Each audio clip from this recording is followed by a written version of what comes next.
Welcome to a virtual coffee encounter, brought to you by the Holocaust Remembrance Association.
Next, we have the privilege of hearing from Consul General of Israel to the Southwest, Gilad Katz. Welcome.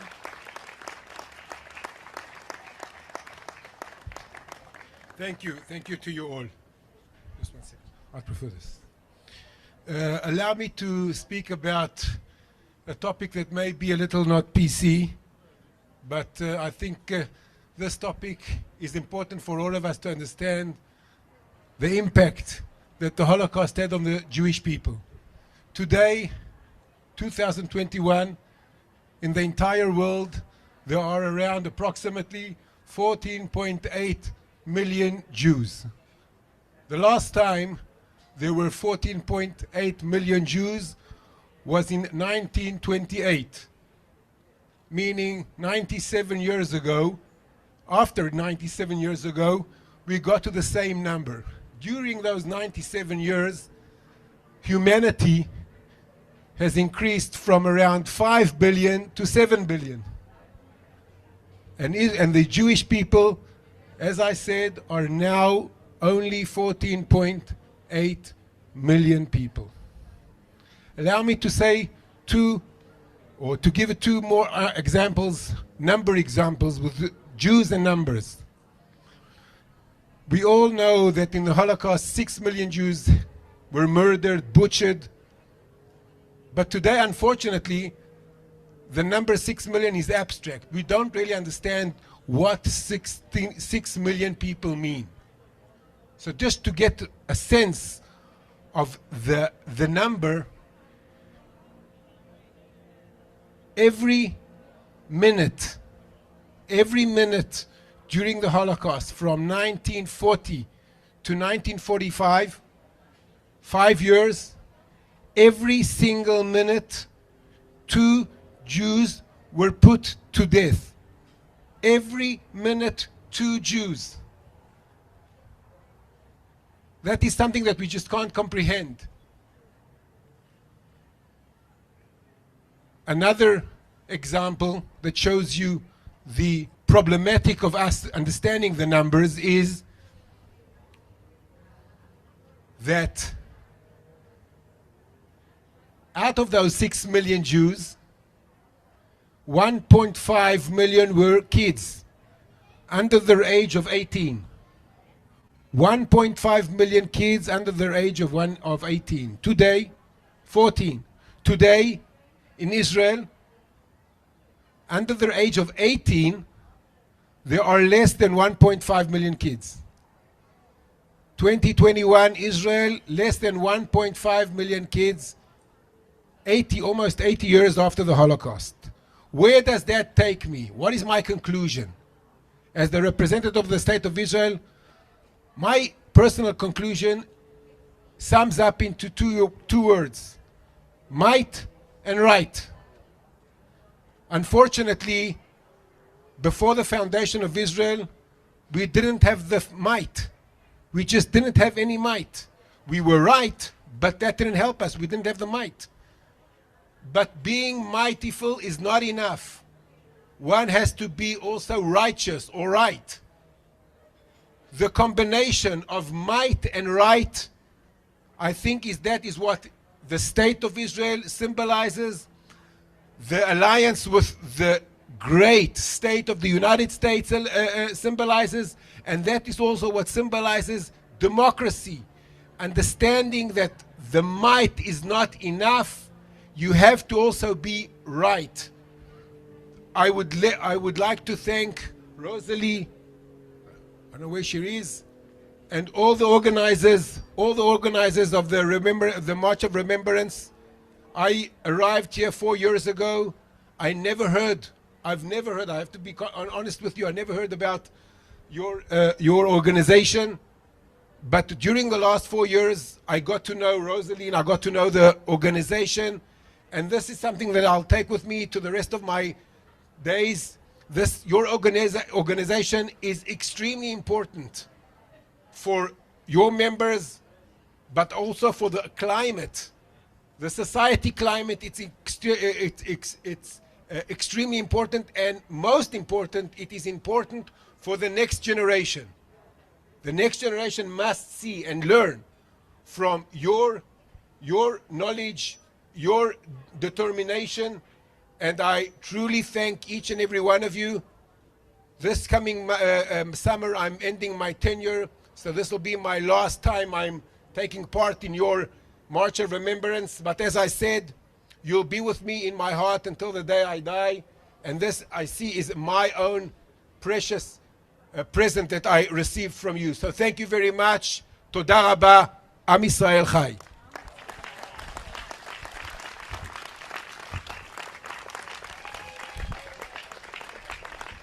Give him a hand. This man is wonderful. He's been helping us too. We just love Gilad. This is a little gift for you. My uncle came on the Altalena.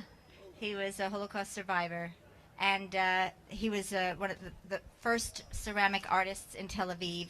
And I'm giving you a piece of his artwork, which says, "If I forget thee, O Jerusalem, let my right hand forget her coming. If I do not remember thee, let my tongue cleave to the roof of my mouth. If I prefer not Jerusalem above my chief joy." And I know you're returning to Israel, so I thought you'd like to have that. So. Thank you very much.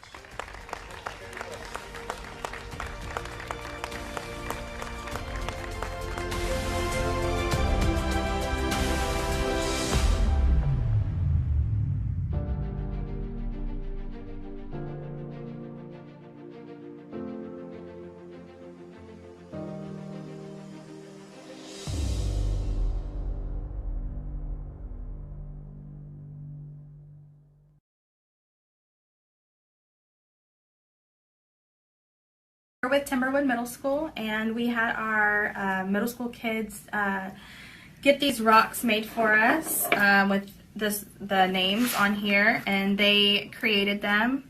They put their name on the back, and then they put the person who passed away on the rock right here. The kids really enjoyed this because they just read The Boy in the Striped Pajamas, so they were very, very interested in doing this, and it meant a lot to them. So yeah, and I had my students do kind of like an SEL project with it, where, because she teaches 6th, I teach 7th and 8th grade, so we did more of what kind of things would these kids that have gone through in the situation, really trying to put themselves in their shoes and learning from that. And yeah.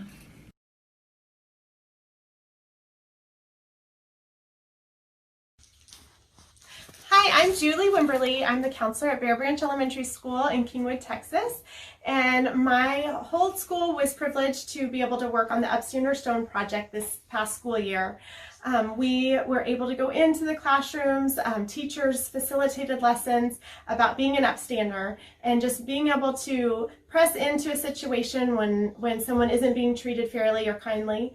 And, you know, the students were very touched by that. Our older students really understood the history of the Holocaust and the impact that had, but even younger students saw the names and ages on the stones of some of these children that were treated so poorly and murdered. And we are just really grateful that we had this opportunity, and to be able to support the Holocaust Remembrance Association was such a privilege.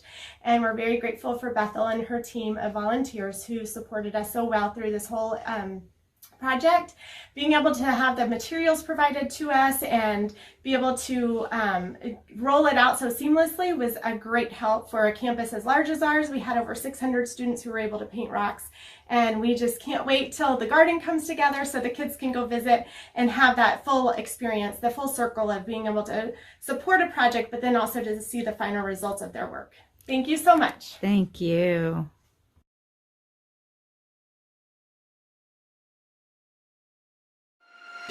So the mission of the HRA is to sensitize hearts to the Holocaust and stand up and confront modern-day anti-Semitism.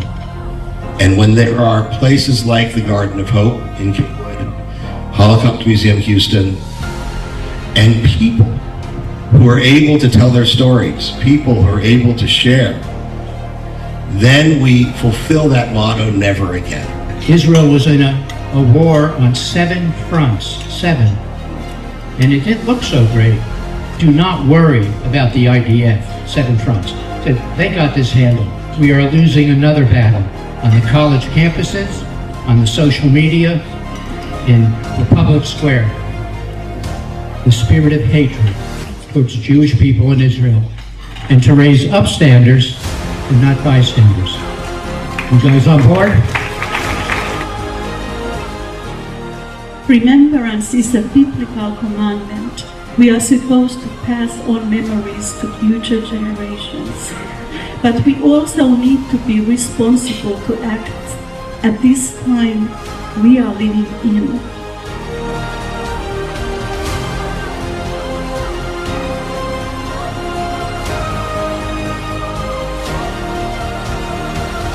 And people, that's where we come in for such a time as this.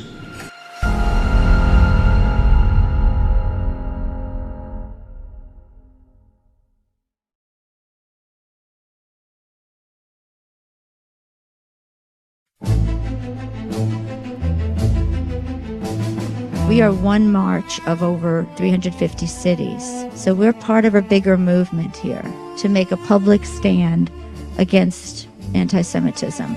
That the horrors of the Holocaust are never forgotten. We can be better prepared to confront the modern manifestations of anti-Semitism and prejudice. And the March of Remembrance serves as a fitting opportunity to reaffirm our steadfast commitment to upholding our common humanity. Now, be it therefore resolved that the 15th Annual March of Remembrance Houston be recognized as the kickoff event for the Holocaust Remembrance Week, that the Holocaust Remembrance Association be commended for its efforts to honor the memory of Holocaust victims and educate the public about the importance of the standing against hatred and bigotry. It needs to be carried forward, taught, protected, and lived out by our next generation. There were approximately 750,000 prisoners who were evacuated the same way on these death marches. Roughly a third of those perished on the way.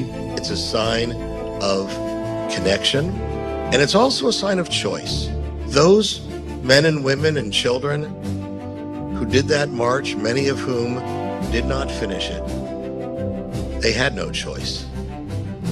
Today, you choose to walk.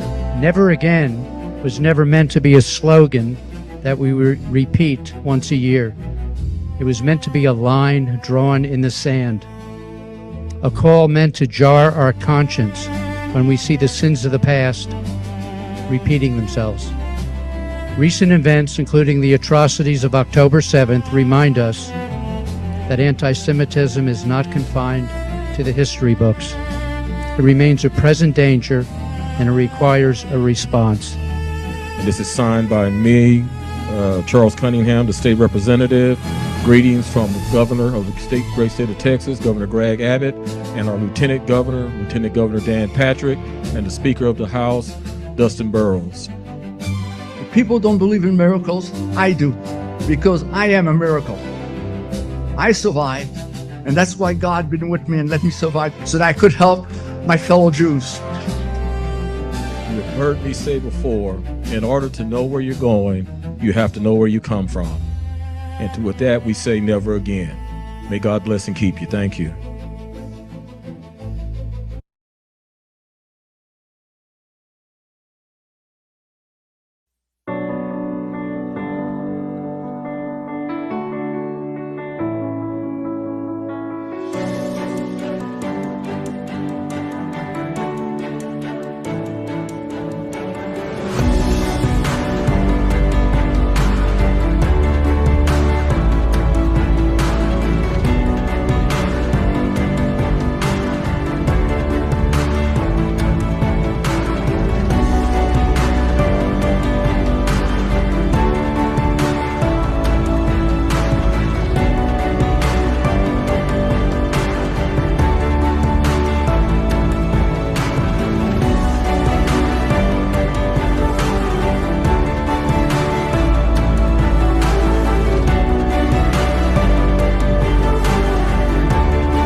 God does not change the world through lightning in the sky. God uses his people. We will honor the memory of Jewish people lost because of persecution, and we will ensure that in our country, no Jews will be persecuted in the United States of America, not as long as we are alive. Yesterday, I visited the Holocaust Garden of Hope. The thing that touched me the most is looking at the pictures of the children who are no longer with us. We believe in one God, and no matter what went and happened to the Jewish people, we know we will prevail. Antisemitism did not end with the Holocaust. Today, in the shadow of October 7th massacre, the deadliest attack on Jews since the Holocaust, we are reminded that vigilance is not a choice. After the first shock of what happened in Gaza, the second shock was to see antisemitism explode on campus. And I said, unacceptable, and like Edmund Burke, I will not stand still. And I've been writing and talking about what's happening at Rice since then. We have family, friends, and neighbors all coming together, not by circumstance, but by conviction. And there's a power in that. But we gather tonight because there's this insidious shadow that looms over us called anti-Semitism. We're not here to condemn, but we're here to act. We have completed 3 phases of the Garden of Hope in Kingwood. We have traveling exhibits that will go forth in the future. We have upstander stone projects that are going on in the schools. We have teachers that are being taught to teach the Holocaust around the world. So we're on the front lines in this battle. I want to share my own personal connection to the Holocaust Remembrance Association.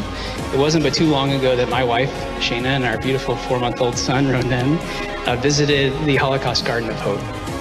It is really, truly, Rosalie, I don't know where you are, but it's a special place. And thank you for welcoming us. It honors the memory of Holocaust victims and inspires a new generation to defend the Jewish people. My family was rescued by Christians who put feet to their faith and risked their lives to hide my parents, while the rest of our family was murdered because neighbors turned them in.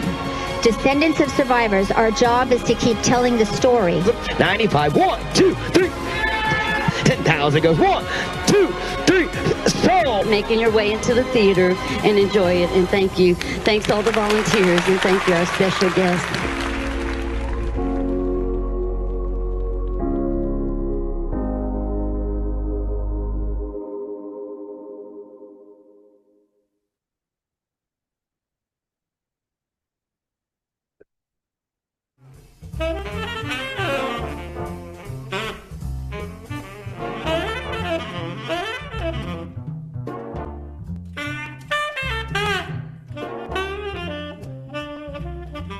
Welcome to a virtual coffee encounter.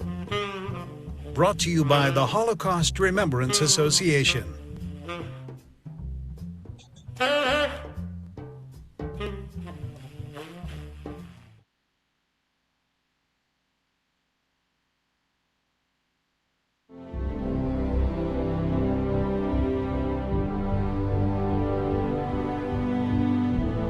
Touching hearts, expanding understanding, impacting actions.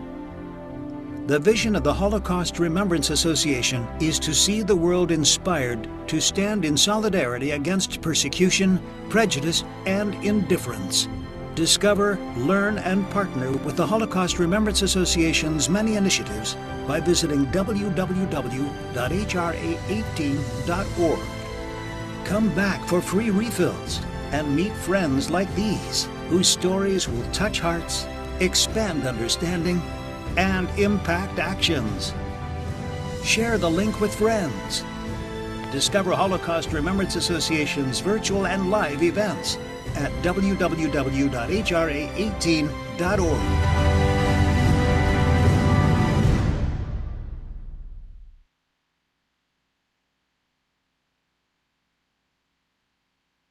Well, hello there. Let's see if we have video. Okay, I'm Rosalie Jerome with the Holocaust Remembrance Association. We welcome you to our program today, and I see that we have Mitch, who's on the line here as our panelist. And I don't know why this big square is here in the middle.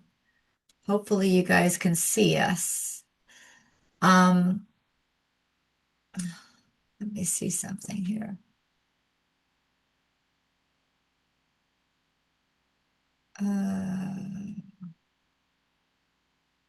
Let's see something. Well, anyway, let me just show you this. This is our website, Holocaust Remembrance Association, HRA 18. Our focus is to sensitize hearts to the issues of the Holocaust. And one of our projects is to have this event, this virtual event, which is our virtual coffee encounter. And today we have Ruth Stitt, and she is on the line. I just want to check something. Can you show me your screen, please? That as I'm talking, is it working? Okay, good. So I'm just checking a technical thing. Is it when I was speaking, was it going on the main screen? No. Okay. Can you text Marielle? Okay, we have Marielle, who's our big helper with our virtual coffee encounter, normally runs this, and she is in a meeting, so we kind of got stuck with her video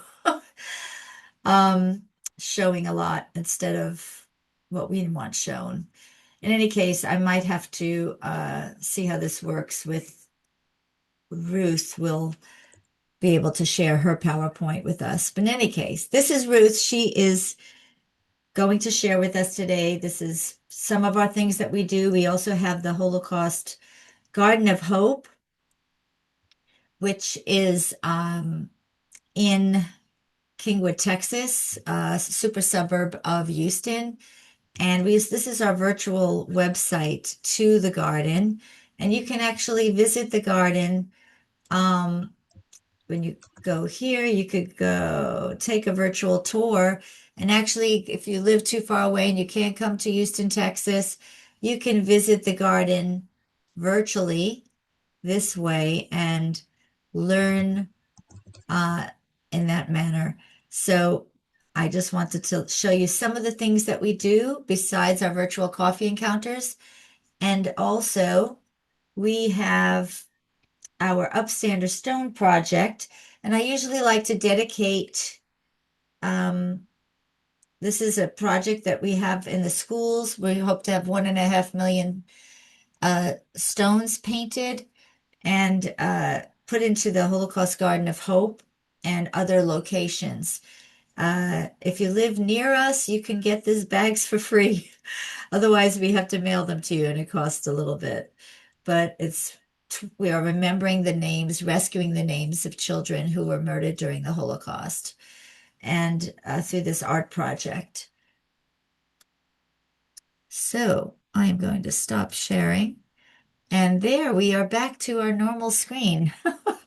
Thank God. So I like to take one of the stones that one of the children painted each of our virtual coffee encounters.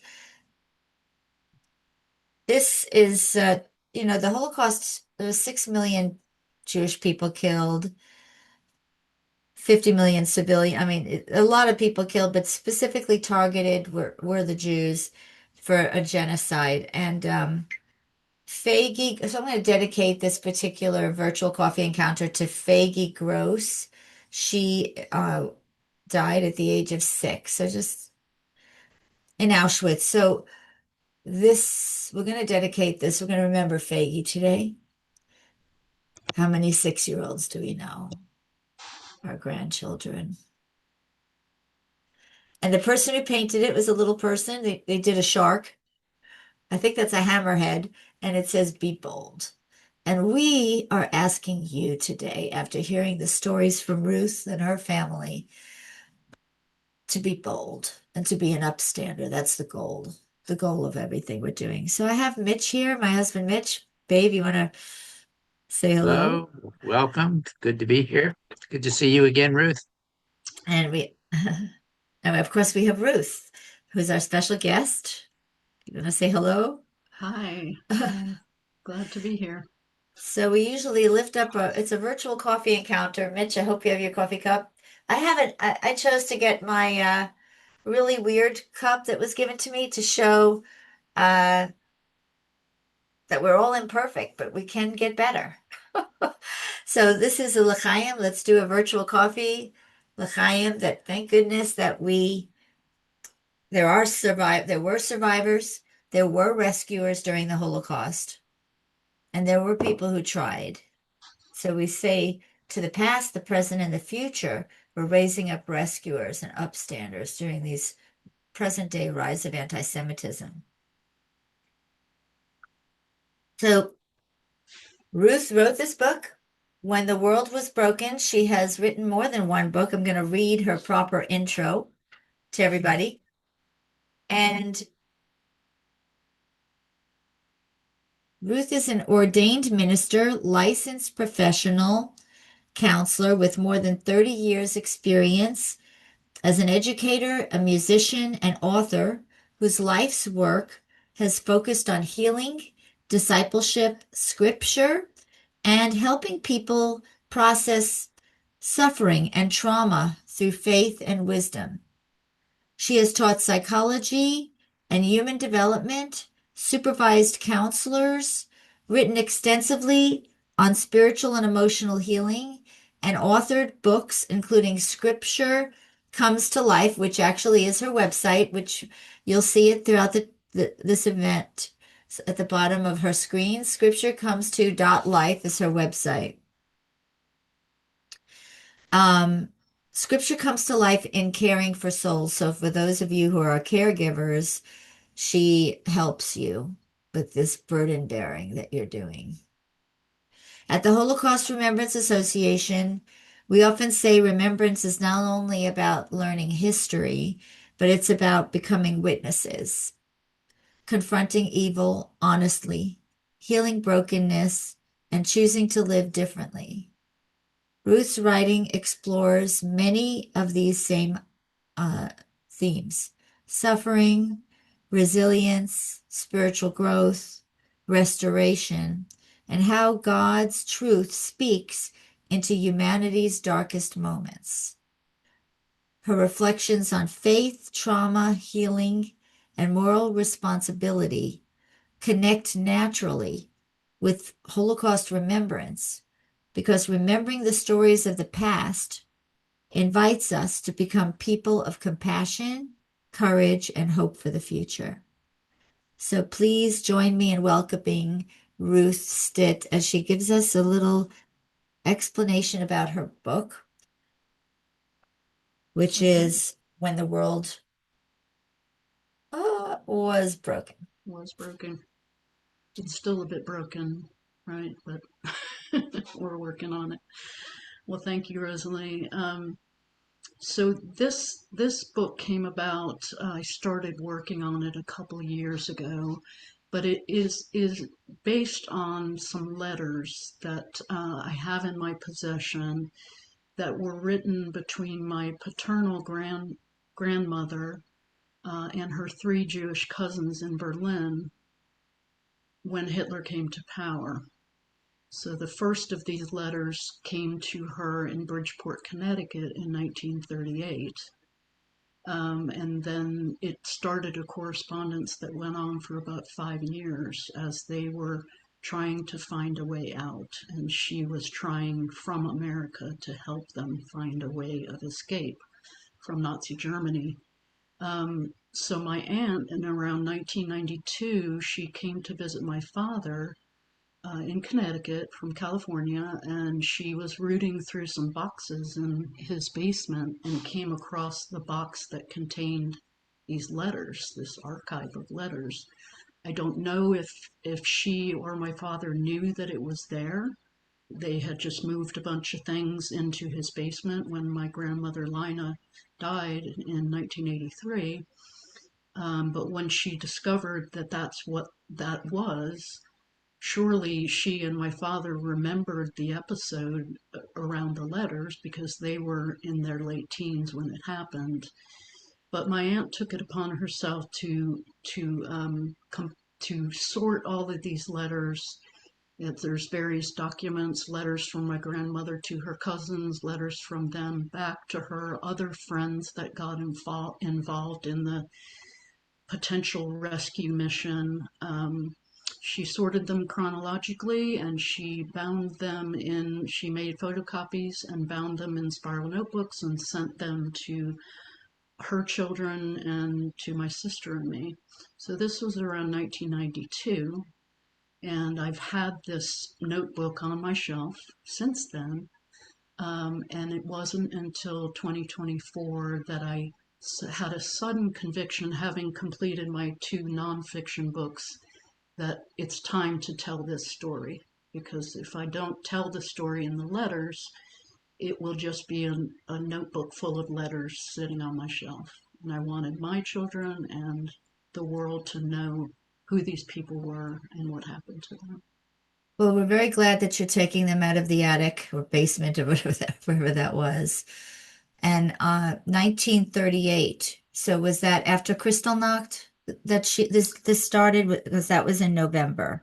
Do you remember that first letter was written what month? The first letter was in September of 1938, so barely less than 2 months before Kristallnacht. Wow. She received the first letter. Well, there was a lot going on. So tell us about that first letter. So the first letter, may I share my screen now? Yeah, of course. To show? Okay. Bear with me a second.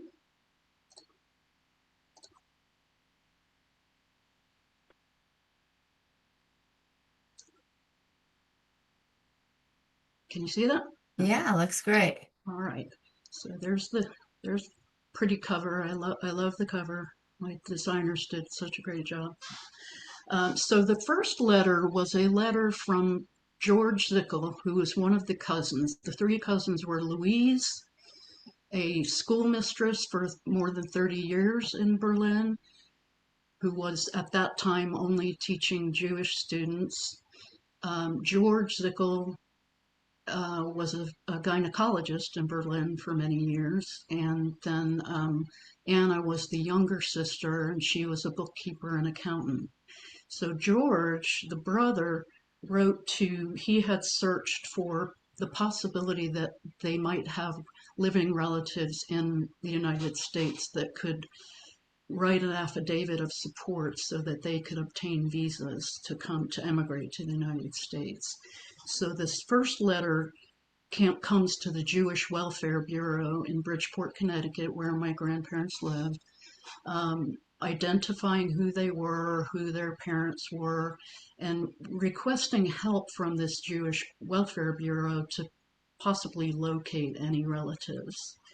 So this first letter contained these 3 pictures.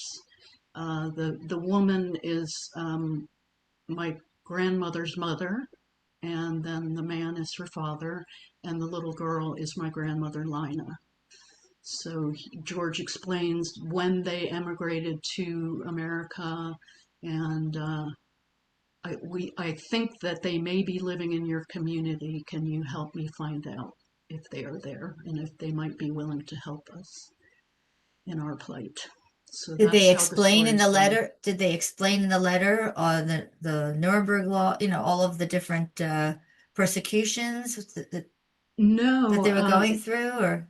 In fact, this letter was purely just identifying information. There was he just stated that they were looking for a way of escape for himself and his 2 sisters. And they were hoping they would find a relative that might be able to do this. And what year was it, Ruth, that the letter was written? It was September of 1938. So things were already pretty bad at that point in Berlin. So what I do in my book is I present the first letter as the prologue, because that really sets up the whole story. But then I backtrack to before the correspondence began, because one of my goals in the book was to show how these people, these three siblings and their friends and colleagues and associates were experiencing on the ground, right down the street from the Reich offices, daily, every day, having more of their rights and their freedoms stolen from them. So I go back to 1933 and show a little bit of what their lives were like. The first scene after that is George, Anna, and Louise having breakfast, and they're discussing the installment of Adolf Hitler as chancellor the previous month and what that might mean. So they have a wonderful breakfast with hot coffee and cream and pastries, and because they were educated, middle-aged professional people, they had some means. They weren't extremely wealthy, but they were doing well, and they were highly assimilated. They were Jews, but they were German Jews, and they were very proud to be Germans. A lot of them fought, excuse me, I'm sorry, a lot of them fought in World War I and showed their medals. Like, why are you persecuting me? Look, I did a lot for Germany.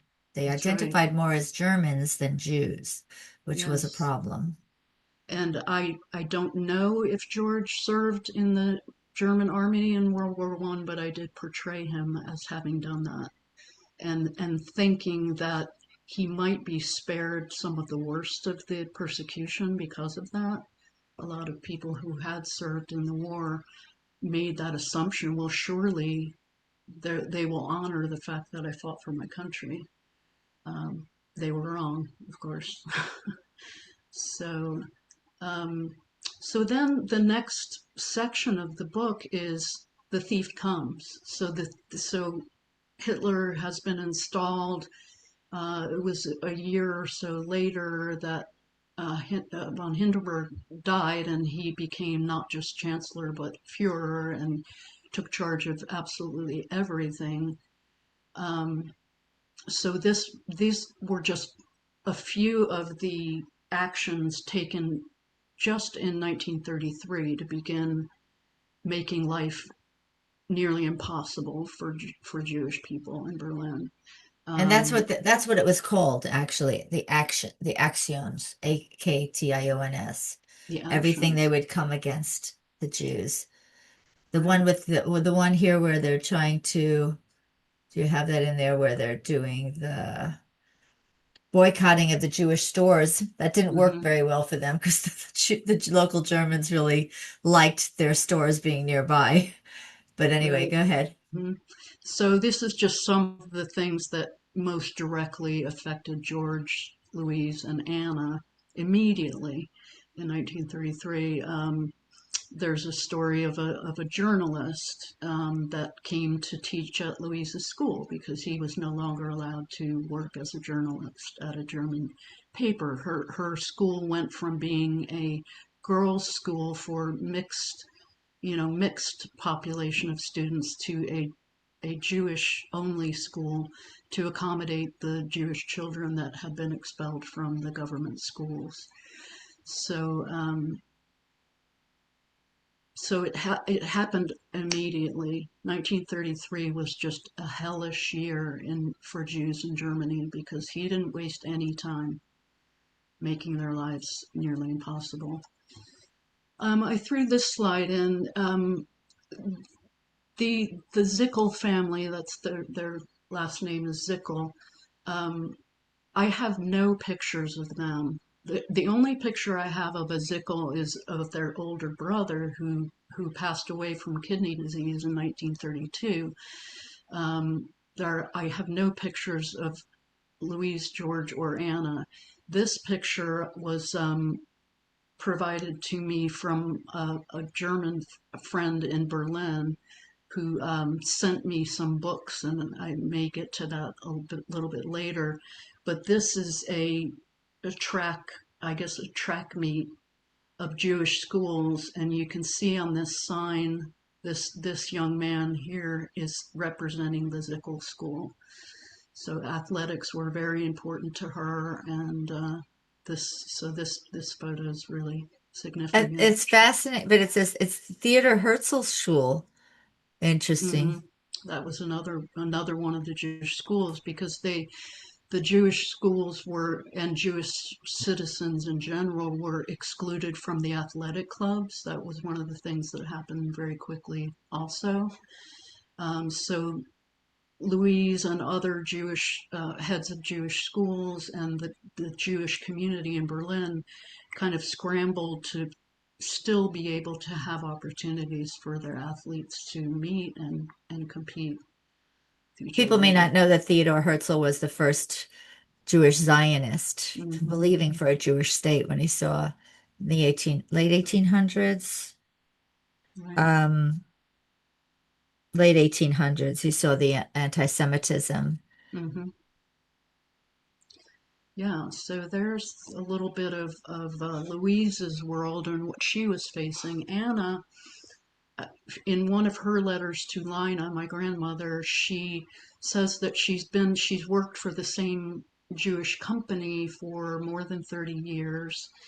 She doesn't say, as a bookkeeper, she doesn't say what kind of business it is, but this photo is in my book.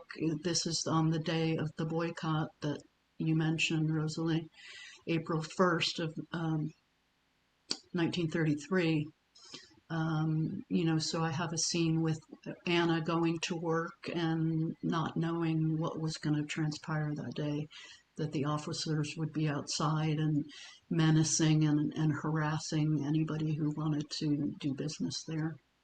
And it didn't work well. That particular boycott, you're correct, Rosalie, that it didn't last because Jewish and non-Jewish customers continued to. They wanted convenience. Yeah. They didn't so much care about the Jews, but they liked their convenience, all the Jewish storekeepers.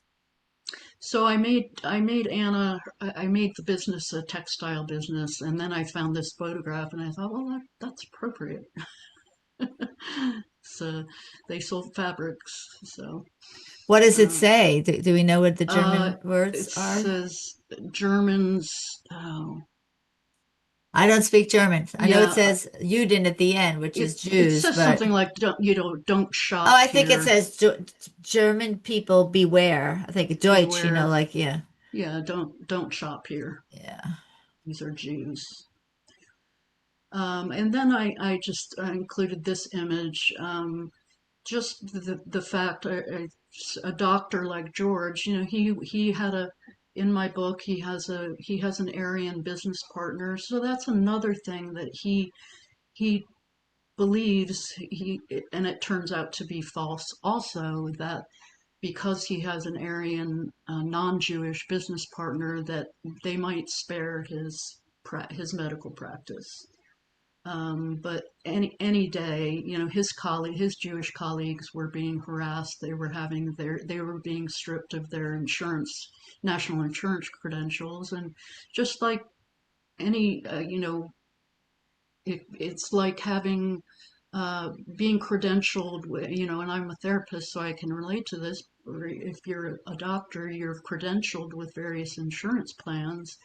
If the government were to say you are no longer allowed to be enrolled in any of those insurance plans, then patients can't pay you for your services.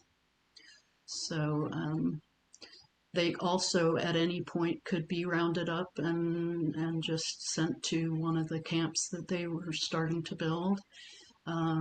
One consultant said that likely they wanted to make more room for non-Jewish doctors, up-and-coming young doctors. So they wanted to get the Jewish doctors out of the way pretty quickly.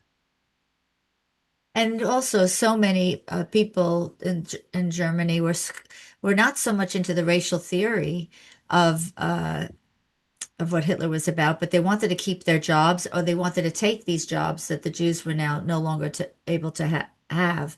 So they were really a lot of unfortunately, those who wanted to climb the social ladder or the different types of ladders, they took advantage of that. the local Yes. people. Yeah. So in that, I love learning recently, or the whole, victim perpetrator, bystander, upstander. I've just found that so helpful in thinking about how these things come to take root and how people respond. Some of those people, maybe not consciously, but they became collaborators in a way. They if they were aligned with the Reich, then they were part of the problem. So this I thought was just an interesting map, kind of an old map, and it just shows that. So here's the Tiergarten. It's a big public garden. I have some scenes where my characters are walking through the Tiergarten or around the Tiergarten because they lived in this area, Wilmersdorf, Charlottenburg, and the Brandenburg Gate and the Reich was just, as I said, very, very close. So all of the marching and the any kind of social conflict that was going on in Berlin, they would witness it every time they walked out their door. There's a famous picture in Yad Vashem of a Hanukkah menorah in the window early in the 1930s of a German, somebody from Berlin or in Germany, a Jewish family, and right across the street is the Nazi headquarters with all of the SS flags. It's quite a photo, them not realizing how bad it's about to get.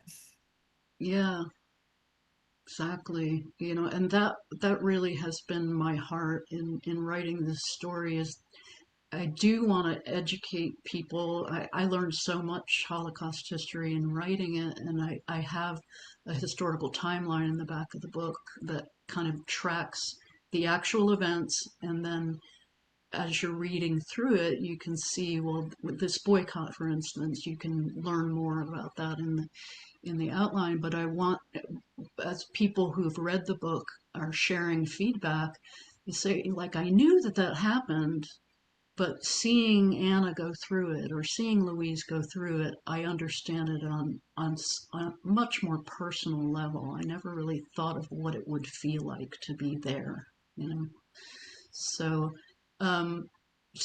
these are my sweet grandparents, my father's parents. This is Lina Factor and Ben Factor. This was, I believe, their wedding day in 1917. So I didn't include many pictures of my grandparents because I have no pictures. I have earlier pictures and I have later pictures, but I don't have any pictures of them from this particular era where the story takes place. But I just love that. That's a beautiful picture of my grandmother, and that's my grandmother with my father and my Aunt Barbara when they were little. So they were in Bridgeport. My grandfather, this is Ben, he started an office products business in 1930. And in my book, I have Lina, and she's musing about how everybody said he was crazy to try and start a business right at the beginning of the Depression. But he was quite an entrepreneur and quite a gifted businessman. So he went ahead and did it. This newspaper clipping was sent to me by my cousin. He made it into the local paper. It's a story about how, because of Roosevelt's policies, Ben was able to buy used furniture and office supplies from businesses that went out of business during the Depression years, and now his business was starting to gain some traction. So this is celebrating that now he's a man of some means. He's made it, because he has plenty of inventory after the Depression. And this part of the story is important because if they had not found some degree of success, they wouldn't have been in a position to even consider helping these cousins. They wouldn't have had enough money to, and they had to submit an affidavit for these people to come to the States. They had to do a complete accounting of their net worth, their insurance policies. They had to get letters of reference, character references from friends, and they got a letter of reference from their banker and their accountant, and to prove that they were legit, that they had enough means to be able to support these three adults if they came from Germany as refugees, so that they would not become a burden on the state. I'm sorry, that was what year? That was still 38? Okay. Yeah. So that was, we had very strict laws, immigration laws at that time. So this is the actual storefront of the store, and I actually, as a teenager, I worked in that store, and it was my father's business after he served in World War II. He came back, he completed his college degree, and he went to work at Universal Business Equipment, and that provided a livelihood for him all my life. So Reality Strikes is kind of the next section of the book. And I called it Reality Strikes because prior to this point, you see the characters still thinking, well, surely this isn't going to go much further. Surely somebody is going to do something about this. Surely the German people, on the German side of it, Louise and George and Anna are thinking Germany is a highly cultured, a culturally enlightened country. The German language, literature, music. Surely the German people are not going to allow this atrocity to continue. Somebody's going to do something. And that is the biggest tragedy in my mind. One of the speakers that I heard on the videos that you were playing alluded to that same kind of mindset. Somebody's going to do something, but nobody does. So that's the reality that strikes, that maybe we are not going to be rescued from this madman. The silent majority. Right. So soon after this, in 1935 was when it just blew wide open. The Nuremberg rallies, and then the cat is out of the bag. They come up with a pseudo-scientific racial theory, genealogical theory, and if you had one German grandparent, you were classified one way or another, but ultimately if they could connect you to any Jewish ancestry, you were not safe. So I have two Jewish my mother is not Jewish, but my father's Jewish, and I have two Jewish grandparents. So if I had been in Berlin, then I would have been subject to the same thing that these people went through. How does that make you feel? What do you do with that when you ponder that, when you saw this Nuremberg, the Nuremberg laws and this racial chart?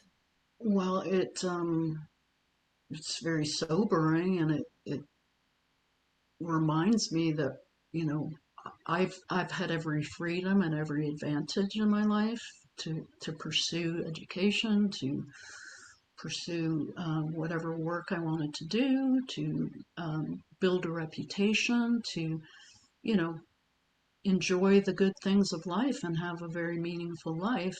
And this story tells us that if somebody so full of hate decides that they're going to implement an extermination program, they can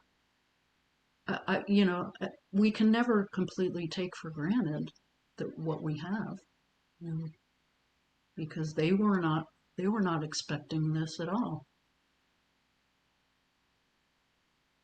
So it's very sad. It's tragic, and it makes me grateful that I wasn't there then. But at the same time, it makes me incredibly sad that this kind of thing could even happen the way it did. So when you see the boycotting of the Jewish state and a lot of similar things going on today, how does that affect you? Oh, it makes me extremely angry. It's unjust and arbitrary and based on a lot of lies and false assumptions. Which Hitler was very good at with Goebbels. Propaganda, exactly. So this slide, I have a scene that I kind of like. I wrote fairly late in my manuscript where a couple of the characters, Anna and a friend of their family, go to buy shoes. They need shoes, so they go to this Russian Jewish shoe salesman and to buy some new shoes, and they see this pamphlet on the counter, and this shoe salesman has been ordered to distribute these pamphlets to let the Jewish population that's left in Berlin at that point know exactly what the bottom line of these Nuremberg laws. And I won't read the first paragraph, but I can summarize it. Basically, what it says is any law or any policy of Germany that protected the rights of individuals to be able to hold private property, to have privacy, to have the right to assemble. Anything that you thought you had a right to, you no longer do. Basically, I would paraphrase it, we can do whatever the hell we want. Because it says all of these things that were rights, now it is permissible for our government to do whatever we want, regardless of these things that were in the former policy of the state. And then also losing your citizenship as you have here as a Jew. Could you imagine losing your rights, your citizenship rights in the country you're living in? Right.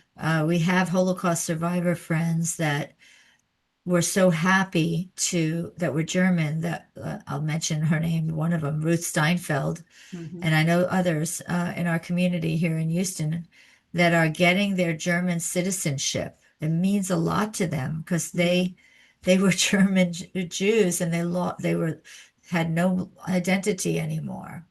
You know, they were stateless, and it meant something to them. And it was also like in your face to Hitler, like, I'm Yisrael Chai, I'm alive, and guess what? I mean, I'm going to go stay in your country for a while.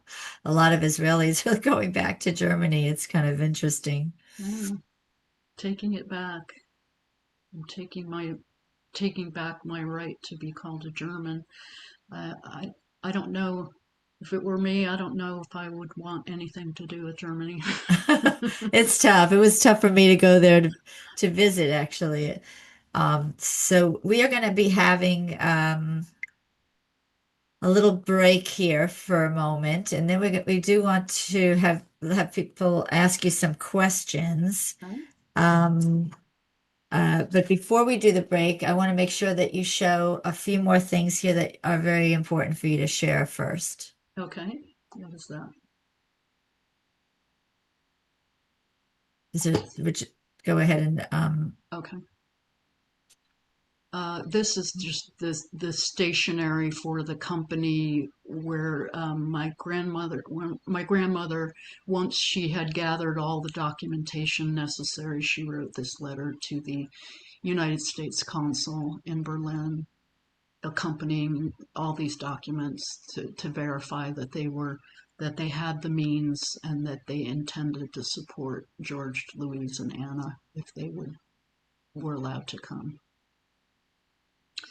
And then this map is just simply as the story progresses and then the war begins in 1939, the pathways out, I mean, they have to start considering other options for emigration besides the United States, because the quota numbers in the United States were ridiculous. And so, they looked at Shanghai and India and Cuba and going through Russia to go to Japan and then to India.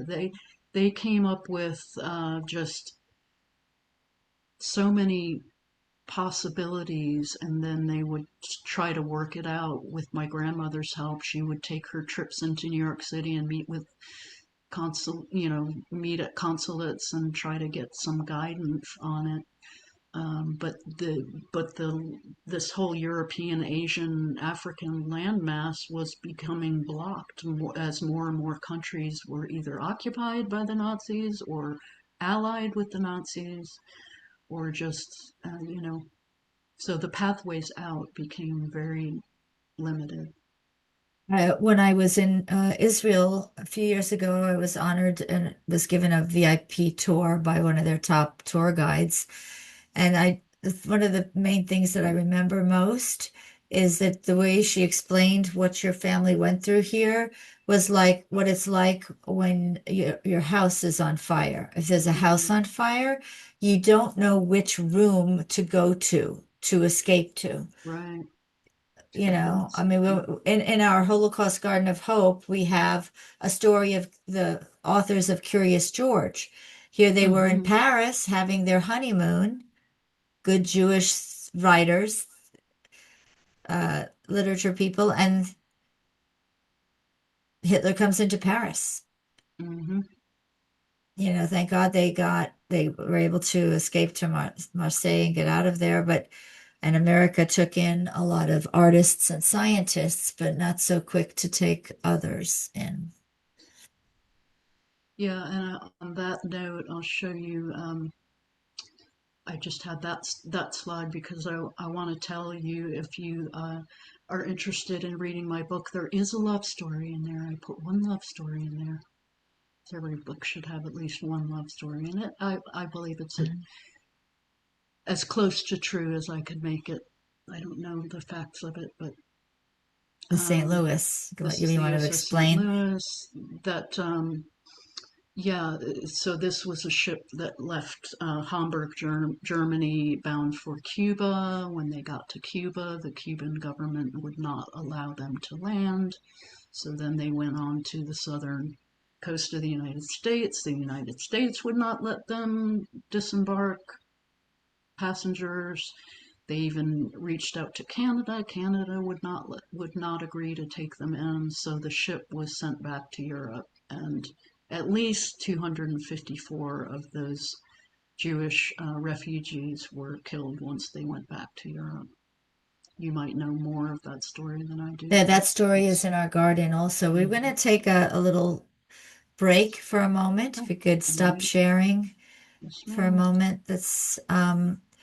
I do want to just, for those who just joined or did not know a lot about what we do, we have been working with the Texas Historical Commission and the Texas Holocaust Anti-Semitism Advisory Council, and they partnered with us to produce an online educational source, a virtual Holocaust Garden of Hope, you might say. And I want to make sure you have access to it. I'm going to share it for a moment. So this is the website. It's called gardenofhopeproject.org for those of you who are interested in learning more or even using this as a teaching aid for teaching the Holocaust.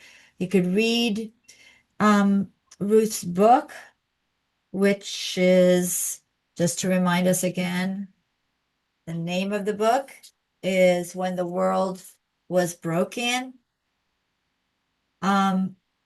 This here is going in chronological order. So for example, when you enter Why Remember the Holocaust, it's, let's see what we have here. There's a little video, we could watch it. Maybe not. Okay. Oh, there's our video. It's there's usually music with that, but it's not playing for some reason. But this is just pretty much the entrance of our Holocaust Garden of Hope. Deals with the gates. There were 44,000 concentration camps. People don't realize that there were satellite camps, brothels, etc. This is our gate to our Holocaust garden.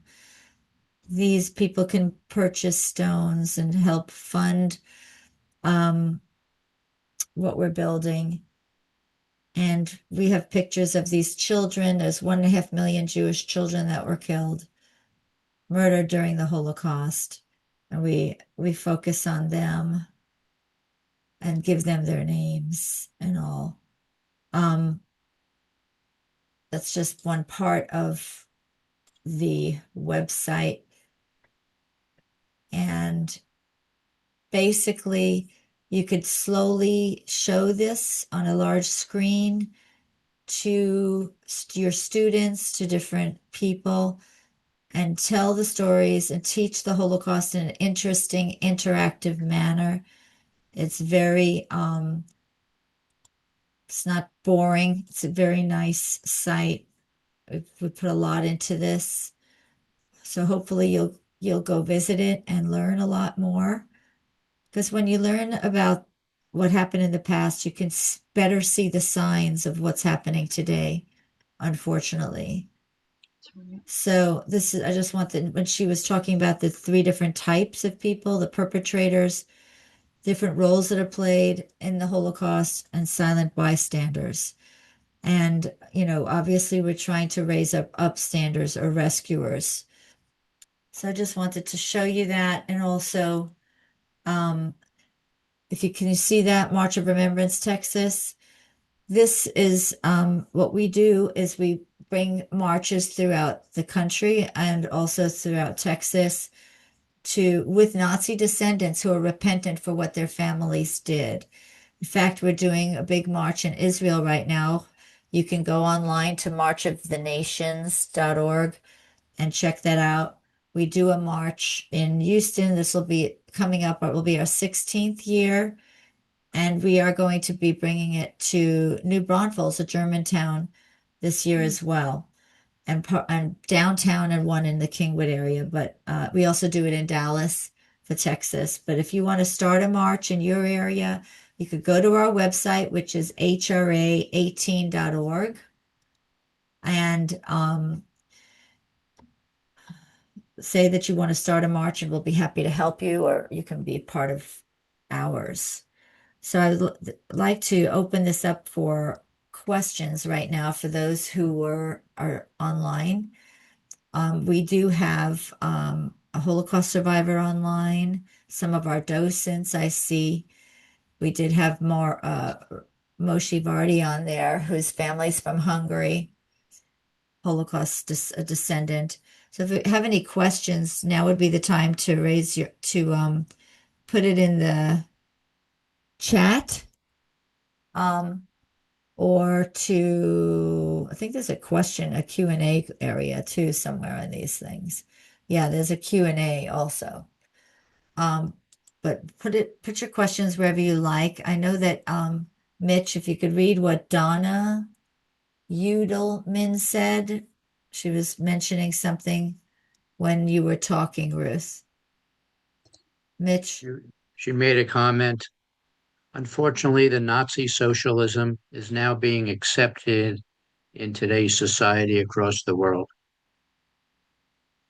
That's from Donna. Okay. I was going to ask you, Ruth, commenting on the modern day anti-Semitism and what Donna's stating there. You made a statement, surely somebody will do something. You repeated that many times, and I'm sure that is still being repeated today and will be through history, because most people are bystanders.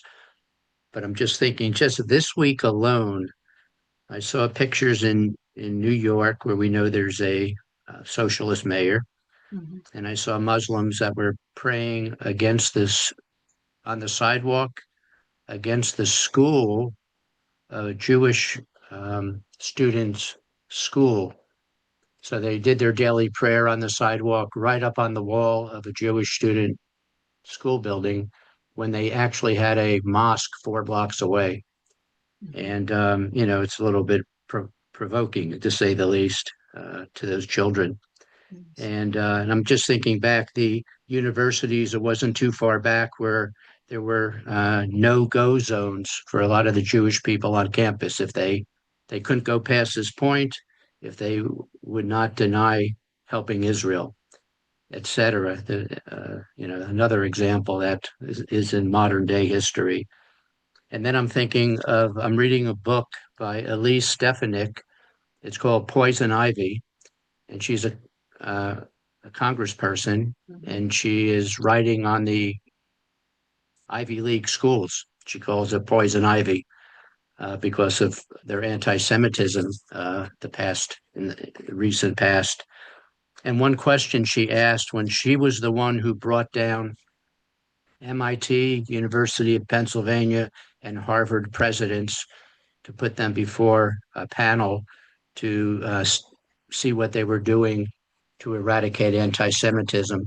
And after a whole day of questioning them, she was saying she was getting nowhere. They all had their agenda of what they were saying. But at the very end, she threw away her notes after she took a break, and she had one question. And I may not have it for word here, but it's definitely accurate in context, saying, is genocide of the Jews at your university morally wrong? And they all had the same answer. It depends on the context. And as shocking as that is, that was a response from these 3 presidents. So I come back to you, Ruth. Surely somebody will do something. What's the call to action for us in these days in the world that we're living in? I watched some of that hearing. It was just mind-boggling that these university presidents would not own anything. They would not make a direct statement to answer her questions. It was maddening. Well, organizations like yours are doing many calls to action, conversations like this. Many people are writing books from this era, and mine, I'm just making my humble contribution to those stories. The more we tell the stories and put them in front of people, the more we create potentially create a conversation where we can, we can't force people to change their minds and hearts, but we can pray that God would touch them in some way and wake them up that these things really did happen, and it really was as horrific as the history books say. And if you choose to deny that, then you're participating in a kind of evil that I wouldn't want to have to stand before my maker and give an account for that. So call to action is to speak up, to say something, to go on the march. I live fairly close to New Braunfels. I'd love to go on a march of remembrance. I'd be open to having one closer to me in the Hill Country. Just being loud and not apologizing for being Jewish, not apologizing for being outspoken about the truth of the Holocaust. That's mainly what we can do. And the signs that are there. Well, thank you so much for everyone for watching. Because Ruth is so first of all, don't forget to get her book, okay? When the World Was Broken, because you want to know what happened to her cousins. You want to know the story because we're not going to tell it to you here. But but because Ruth is also a musician, a jazz musician, I asked her to play one of her songs for us before we leave. But thank you for staying tuned, for watching us, and feel free to stay and enjoy the song, and then we'll close out with our L'chaim. Thank you, everyone. Well, I am a jazz musician. This doesn't happen to be a jazz song, but it's one that I wrote probably 25 years ago. I just had a whole album of songs that just poured forth during that time in my life, and it's a song of surrender and trust in God. Though the journey is long, I will lead the way. When temptation is strong, I'll teach you how to pray. When men treat you wrong, beside you I will stay. I'll lift up your head, I'll open your eyes, I'll give you a voice that you may boldly say, the Lord is my shepherd, my helper, my friend. The Lord knows my life from beginning to end. The Lord is my healer, He brings joy to my heart. Oh, Savior, you are everything to me. You sent your word to save and set me free. Now all my life is in your hands. All my life is in your hands.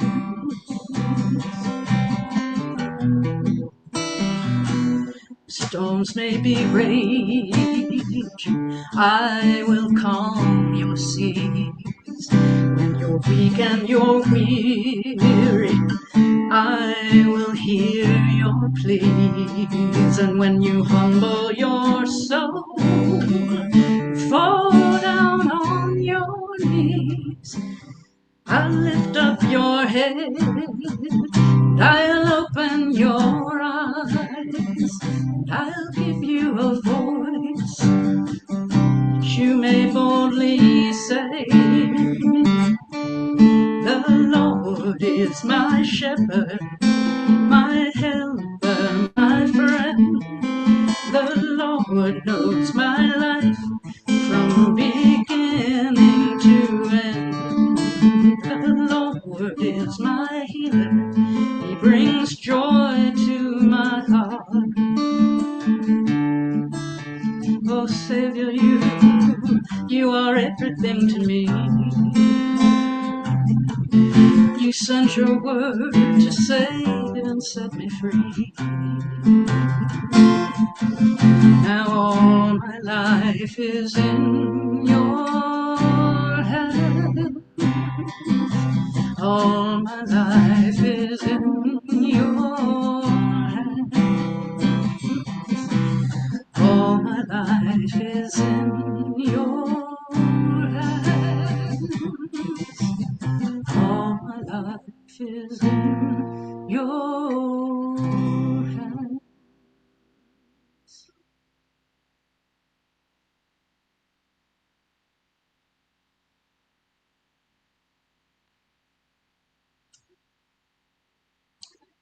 Babe, your mic is muted. Yes. Thank you so much. That was so inspiring, Ruth. Thank you so much. Very, very lovely. Of course, the Lord is my shepherd. I shall not want. He'll take care of us, even though we're walking through the valley, walking through the valley. We don't have to stay there. Cheryl Hoffman made a note here. Mitch, can you read what she wrote, please, to everyone? Yes, if you go to the chat, there's a link here that everybody here probably would like to click on. And Cheryl is a second-gen survivor, descendants of survivors, and she created a podcast of second and third generation descendants telling their stories. So there's links there to be able to go. So this is new for us. Could be a great rapport here with you, Cheryl. Sure. Yes. Yes, we would definitely want to help one another get the word out so that the stories are not forgotten. You know, it's in our DNA and it's in Ruth's DNA as descendant of Holocaust survivors to keep the story, the narrative correct and forward. That all of these 6 million lights did not die in vain. Well, I'm going to thank you guys for coming. I will let you know that next month, what is her name? Susan Myers, the president of the Association of Holocaust Organizations, who was for 15 years the head of the fourth largest Holocaust museum in the country, Holocaust Museum Houston. She is going to be interviewed. And so don't miss that. Sign up for next month's event. It's on our website, hra18.org. And I think I'm going to share our closing video if it works. We'll see if it does. Thank you guys for coming. Well, it's not working, so we're not going to share it. We don't have Mariel here. All right, God bless you. We can have one more l'chaim with our coffee cups. God bless you. Shalom. Shalom.